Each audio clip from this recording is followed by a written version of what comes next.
अस्सलाम वालेकुम everyone, I am Noor Shawal and I hope you all are doing good. तो इस वीडियो में बेसिकली मैं आपको नेशनल MD-CAT 2022 की रजिस्ट्रेशन के बारे में कंप्लीट इन्फॉर्मेशन दूंगी। ठीक है, तो इसके लिए आपने ये करना है कि आपने मेरी बात को बहुत गौर से आराम सुकून से सुन लेना है और ताकि कोशिश करनी है कि जो बातें मैं बता रही हूँ वो आपको समझ आ जाएँ, क्योंकि अगर आप वही बातें दोबारा से कमेंट्स में पूछेंगे ना तो I won't be able to reply. ठीक है, तो मैं आपको सब कुछ बताऊँगी, आपने एक बार सुकून से मेरी सारी बात सुन लेनी है। ठीक है, तो वैसे तो मैं अपनी इंस्टाग्राम हाइलाइट्स पे ऑलरेडी बता भी चुकी हूँ सारी बातें। जो लोग मुझे इंस्टाग्राम पे फॉलो करते हैं उनको पहले ही पता चल चुका होगा कि मतलब रजिस्ट्रेशन के बारे में क्या क्या रिक्वायरमेंट्स है, सारा उनको पता होगा। लेकिन जो लोग मुझे मतलब सिर्फ यूट्यूब पर फॉलो करते हैं, ऑब्वियसली उनके लिए मैंने वीडियो बनाई है और it will definitely clear all your doubts. ठीक है, तो आपने आराम से कौन से मेरी बात सुन लेनी है। तो PMC ने रिसेंटली अनाउंस किया है कि जो नेशनल MD-CAT है वो होगा 7 सितंबर से 30 सितंबर तक। ठीक है, ये जो 24 दिन है इसमें आपका MD-CAT होगा। जैसे लास्ट ईयर भी तकरीबन 30 डेज़ तक चलता रहा था डिफरेंट शिफ्ट्स में, एक मॉर्निंग में शिफ्ट होती है और एक इवनिंग में शिफ्ट होती है। ठीक है, तो इस तरह शिफ्ट्स में डिवाइड करके आपका टेस्ट चलेगा इतने दिन। तो शुरू वाली डेट्स कुछ बच्चों को मिलेंगी, कुछ बच्चों को दरमियान वाली डेट्स मिलेंगी, कुछ बच्चों को लास्ट वाली डेट्स मिलेंगी। तो ये कैसे मिलेंगी और ये सारी बातें हम आगे बता रहे हैं। ठीक है, तो आपने सुनना है आराम से। और जो सिलेबस है 2022 का वो अभी तक नहीं आया। PMC ने कहा है कि वी विल अनाउंस का सिलेबस सोन, लेकिन अभी तक नहीं आया। तो जब तक नहीं आया तब तक आप लास्ट ईयर का 2021 का जो सिलेबस है ना उसको फॉलो कर लें अगर आप करना चाह रहे हैं। ठीक है, और as far as I know जो इस साल का सिलेबस होगा वो लास्ट ईयर के सिलेबस से काफ़ी कम होगा, मतलब बहुत सारे टॉपिक्स निकल भी जाएंगे उसमें से। अच्छा, अब हम अपनी मेन बात पे आते हैं कि जो नेशनल MD-CAT 2022 ये नेशनल लेवल पर ही होगा। ठीक है, पूरे पाकिस्तान में होगा और इसकी जो रजिस्ट्रेशन है वो स्टार्ट हो रही है 25 मई से, यानी कि जो अगला वेडनेसडे आ रहा है उस दिन से आपकी रजिस्ट्रेशन स्टार्ट हो रही है। और डेडलाइन मतलब किस दिन तक चलेगी ये नहीं पता, लेकिन ऐसा as far as I know कि 3 से 4 हफ्ते तक रजिस्ट्रेशन जो है वो चलती रहती है, कभी कभी डेट एक्सटेंड भी हो जाती है। तो 25 मई से स्टार्ट हो जाएगी, तो आप कोशिश करें कि जितनी जल्दी आप करवा सकते हैं आप खुद को रजिस्टर करवा लें। और जो है फिल कैसे करना है, फॉर्म कैसे फिल करना है, अप्लाई कैसे करना है, अब मैं आपको बताती हूँ। तो बात यह है कि ऑनलाइन फॉर्म आपने फिल करना है PMC की वेबसाइट पर।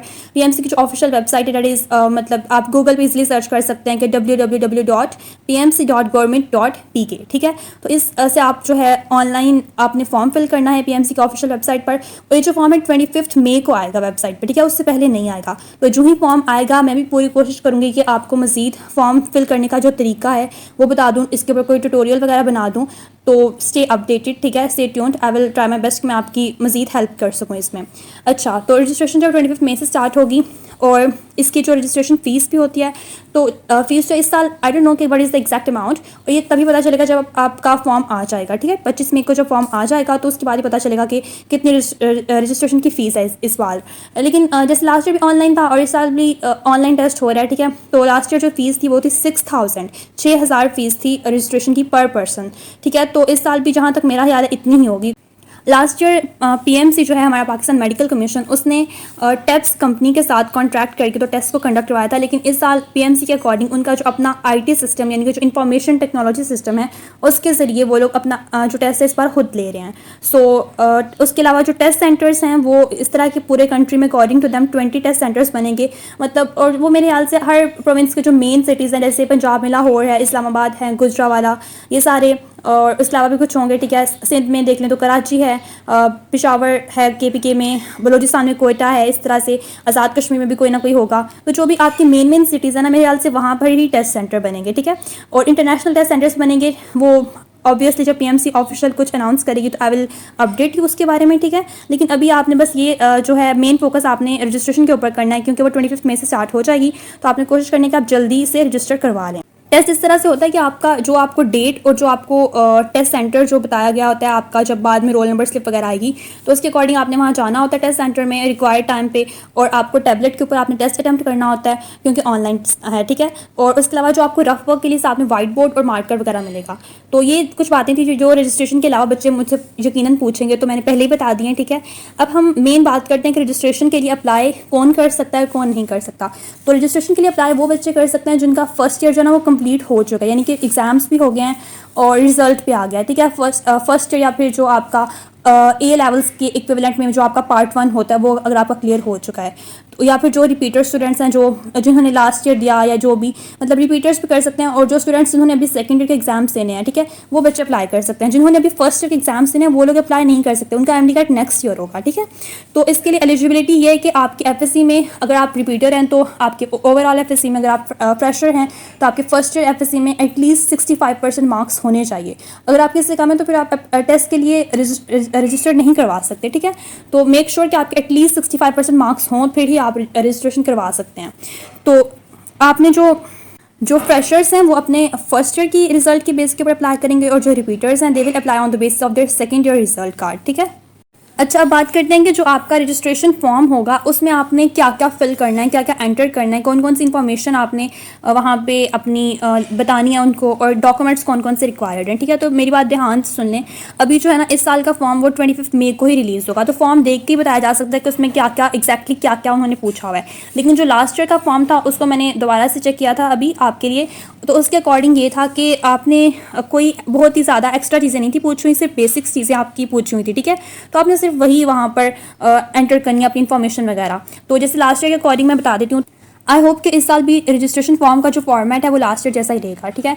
तो लास्ट ईयर के अकॉर्डिंग ये था कि आपने अपनी जो चीज़ अपलोड करनी थी ना, सिर्फ एक चीज़ की पिक्चर आपने वहाँ पे अपलोड करनी थी, वो थी आपकी अपनी प्रोफाइल पिक्चर, ठीक है। पासपोर्ट साइज़ जो आपकी पिक्चर होती है वो आपने अपलोड करनी थी। उसके अलावा उन्होंने आपके रिजल्ट कार्ड्स, आपके डॉक्यूमेंट्स जो होते हैं, आईडी कार्ड वगैरह, डोमिसाइल वगैरह, इसमें से किसी भी चीज़ की पिक्चर नहीं थी मांगी लास्ट ईयर, और as far as I know इस साल भी नहीं मांगेंगे, ठीक है। लेकिन ये सारी इन्फॉर्मेशन आपने एंटर करनी होती है, टाइप करनी होती है, ठीक है।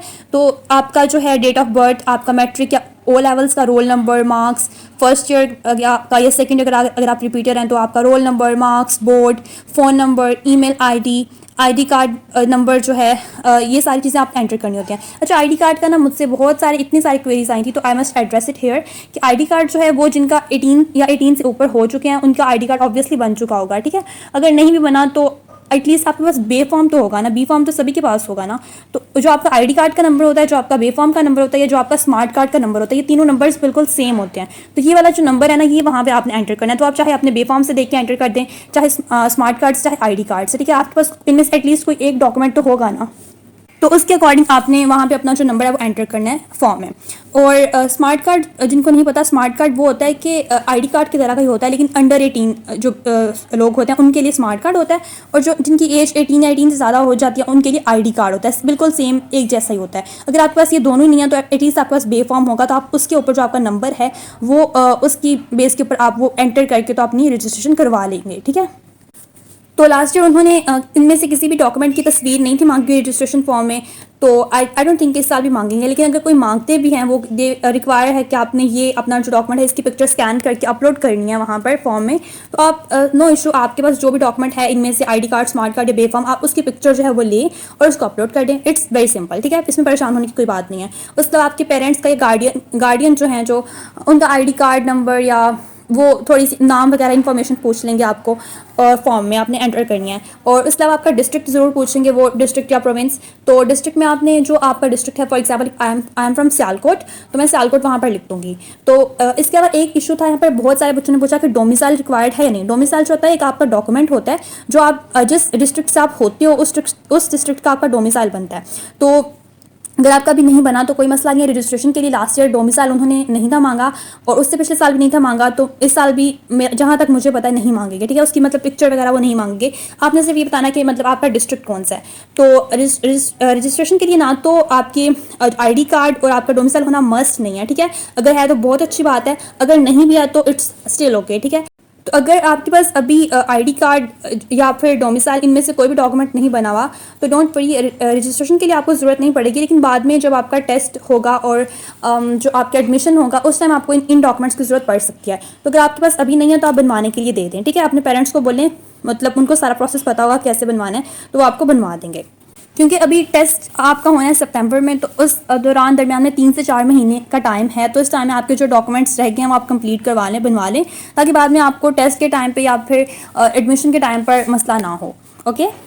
इसमें लास्ट ईयर ऐसे ऑब्जर्व किया गया था कि जितना जल्दी आप रजिस्ट्रेशन करवा लेते हैं ना, तो आप उसमें जो भी अपने फॉर्म में जो भी डेट्स प्रेफर करेंगे, आपका उतना ज़्यादा चांस होगा कि आपको उन्हीं में से कोई एक डेट मिल जाएगी, ठीक है। यानी कि जो बच्चे जल्दी रजिस्ट्रेशन करवाएंगे उनको उनकी मर्ज़ी की डेट मिलने का ज़्यादा चांस होगा, और जो बच्चे एंड पे जाकर रजिस्ट्रेशन करवाएंगे आखिरी डेट्स में, डेडलाइन के करीब, उनको मतलब हो सकता है कि उनको वो डेट्स ना मिले उनकी मर्ज़ी की, और फिर जो भी डेट्स बच जाएंगी पीएमसी उनको फिर वो डेट्स दे देती हैं कि बस भाई ये डेट्स रह गई हैं और आपके टेस्ट सेंटर के अकॉर्डिंग तो अब आपने यहाँ पे आके टेस्ट देना है, ठीक है। फिर आपको उसी डेट के अकॉर्डिंग जाके टेस्ट देना पड़ता है। तो इसलिए मैं कह रही हूँ कि अगर आप चाहते हैं कि आपको अपनी मर्ज़ी की डेट मिले तो आप कोशिश करें कि आप जल्दी से 25 मई से ही या मतलब 1-2 दिन बाद अंदर अंदर रजिस्ट्रेशन करवा लें, ठीक है। अब मुझसे लोग ये पूछते हैं कि हम शुरू वाली डेट्स को प्रेफर करें, दरमियान वाली को, या आखिर वालों को, ठीक है। तो इसमें यह कि आपकी अपनी मर्ज़ी है, जो भी आपको लगता है अपनी तैयारी के लिहाज से जो भी आप अपनी डेट सेलेक्ट करना चाहते हैं आप करें, प्रेफर करें, ठीक है। तो इसमें ये बात है कि अक्सर लोग जो है ना वो प्रेफर करते हैं कि हमें लास्ट वाली डेट्स मिले, ठीक है। जैसे 30 सितंबर को आखिरी दिन है तो लोग कोशिश करेंगे कि हमें 25 सितंबर के बाद कोई डेट मिले। उसके बाद ये होता है कि मतलब बीइंग अ स्टूडेंट हम सबका यही कोशिश होती है कि हमें तैयारी के लिए ज़्यादा टाइम मिल जाए। तो बहुत से बच्चे जो हैं वो अक्सर बच्चे जो हैं वो कोशिश करते हैं कि हमें लास्ट डेट्स मिलें। तो अगर आप लास्ट डेट्स लेना चाहते हैं तो फिर आप कोशिश करें कि आप जल्दी से रजिस्ट्रेशन करवा लें ताकि आपको अपनी मर्ज़ी की डेट मिल जाए, क्योंकि अगर आप लेट करवाएंगे ना तो फिर बहुत कम चांस होता है कि आपको अपनी मर्ज़ी की डेट मिलेगी। लेकिन अगर आप रजिस्ट्रेशन जल्दी करवा रहे हैं और आप डेट भी जल्दी वाली सेलेक्ट करें तो फिर आपको जल्दी वाली भी ही मिल जाएगी मोस्ट प्रॉबेबली, ठीक है। ये बात है।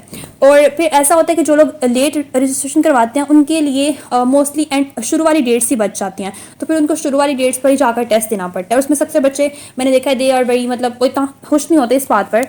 तो इसलिए आपने अगर अपनी मर्ज़ी की डेट लेना चाह रहे हैं तो आपने यही करना है कि जल्दी रजिस्टर करवाएं और अपनी मर्ज़ी की जो डेट है ना उसको सेलेक्ट करें। और एक बात मैं कहना चाहूँगी कि आपको चाहे कोई भी डेट मिली है, चाहे पहले ही दिन की डेट ही मिल जाती है और आप नहीं देना चाह रहे, लेकिन फिर भी आपने हिम्मत नहीं हारनी और आपने अल्लाह ताला पर बहुत स्ट्रॉन्ग वाला जो है ना तवक्कुल रखना है, ठीक है, कि जो भी होगा बेहतरीन होगा। तो आपने परेशान नहीं होना, आपको जो भी डेट मिलेगी, ठीक है, आपने उसी के अकॉर्डिंग अपनी फिर तैयारी करनी है और उसी डेट को टेस्ट दे के आना है, ठीक है। All the best. और टेस्ट डेट के साथ आपसे सेंटर जो है वो भी मेरे ख्याल से फॉर्म में आपसे पूछा जाएगा कि आप कौन से सेंटर में टेस्ट देना चाह रहे हैं। तो आपके जो नियरेस्ट सेंटर है उसी को कोशिश करें कि आप प्रेफर करें, ठीक है। ज़्यादा दूर सेंटर होगा तो आपको ही ज़्यादा मसला होगा, ट्रैवलिंग में टाइम लगेगा और इससे आपके टेस्ट के ऊपर भी थोड़ा अफेक्ट हो जाएगा, ठीक है। तो इसलिए कोशिश करें कि आपका जो टेस्ट सेंटर सबसे करीब है आप उसको प्रेफर करें, वहाँ पर जाकर ही आप टेस्ट दें। अच्छा, इस तरह से सारा फॉर्म जो है उसको ऑनलाइन फिल करने के बाद आपका वहाँ पर आ जाएगा फ़ी चालान। फ़ी चालान जो है वो आपने अगर आप ऑनलाइन पे करना चाह रहे हैं तो आप ऑनलाइन मेथड के ज़रिए पेमेंट कर सकते हैं फ़ीस की। फ़ीस मैं बता रही हूँ कि लास्ट ईयर 6000 थी और इस साल अभी जब फॉर्म आएगा तो फिर एग्जैक्टली पता चलेगी कि कितनी अमाउंट है, ठीक है। लेकिन as far as I know ये तकरीबन इतनी ही होगी, ठीक है। या अगर आप फॉर्म को फ़ी चालान को आप डाउनलोड करें, प्रिंट करवाएँ और उसको बैंक में जो फ़ीस है उसको जमा करवा के आएँ। अगर उन्होंने आपको उस पेड चालान की पिक्चर अपलोड करने के लिए कहा हुआ तो उसकी पिक्चर आपने अपलोड करनी है, लेकिन अगर उन्होंने उसकी मतलब रिक्वायर्ड नहीं हुई तो फिर आपने नहीं करनी, ठीक है। ये सारा प्रोसेस करने के बाद फ़ीस सबमिट करवाने के बाद आपका जो रजिस्ट्रेशन का प्रोसेस है ना वो कंप्लीट हो जाएगा। जब तक आप फ़ीस जमा नहीं करवाएंगे तब तक आपकी रजिस्ट्रेशन जो वो इनकम्प्लीट रहेगी, ठीक है। इसके बाद आपको पीएमसी की तरफ से ईमेल या फिर मैसेज आ जाएगा कन्फर्मेशन के लिए कि आपकी रजिस्ट्रेशन जो है वो हो चुकी है, ठीक है। ये सारा आपका प्रोसेस है जो आपने करवाना है, बस यही करना था आपने। उसके बाद कुछ चंद एक बातें जो मैं बताना चाह रही हूँ वो ये है कि रोल नंबर स्लिप जो आपको अभी नहीं मिलेगी, वो आपको टेस्ट से कुछ दिन पहले मिलेगी। इसमें आपका रोल नंबर स्लिप, टेस्ट की डेट और टेस्ट का जो सेंटर है वो सारा लिखा होगा, ठीक है। और जिन बच्चों ने अकेडमीज ज्वाइन की हैं चाहे उन्होंने भी अपनी रजिस्ट्रेशन जो वो खुद करवानी है, ठीक है। अकेडमीज वाले आपकी रजिस्ट्रेशन जो है वो नहीं करवाते। तो उसके अलावा जो ही 25 मई के बाद फॉर्म आ जाएगा वेबसाइट पे, I will try my best कि मैं जल्द से जल्द आपके लिए एक ट्यूटोरियल वीडियो बना दूँ, फॉर्म फिल करने का सारा तरीका उसमें समझा दूँगी इंशाल्लाह, ठीक है। तो आपने जो है उसको अगर if I upload a video आप उसको देख लीजिएगा, ठीक है। और अपने फैलोज़ के साथ भी शेयर कीजिए, इस वीडियो को भी शेयर कीजिए और उस वीडियो को भी, क्योंकि एंड पे बहुत सारे लास्ट टाइम मुझे याद है बहुत से बच्चों ने मुझे मैसेज किया था कि उनको पता ही नहीं चला और डेडलाइन भी गुजर गई, ठीक है। तो वो रजिस्टर ही नहीं थे करवा सके। तो इसलिए आपने जो आप टाइम के अंदर अंदर जब डेट आ जाएगी रजिस्ट्रेशन का टाइम होगा तो उसी में आपने रजिस्ट्रेशन जो है वो ना करवा लेनी है। और फॉर्म को फिल करते वक्त स्पेलिंग्स की मिस्टेक्स या डेट्स और कुछ भी ईमेल आईडी नंबर वगैरह सब कुछ ठीक ठीक एंटर करना है, ठीक है। तो I think that was all. और एग्रीगेट फार्मूला या अभी इस साल इलेक्टिव्स के मार्क्स काउंट होंगे एफएससी के या फिर टोटल, ये सारी बातें अभी तक नहीं पता चली। तो जब ऑफिशियल अपडेट्स आएंगी तो मैं आप लोगों के साथ शेयर कर दूँगी, ठीक है। तो that was all. Please share the video and with your followers, ठीक है, ताकि उनका भी फ़ायदा हो। And subscribe for more helpful videos. Allah हाफिज़।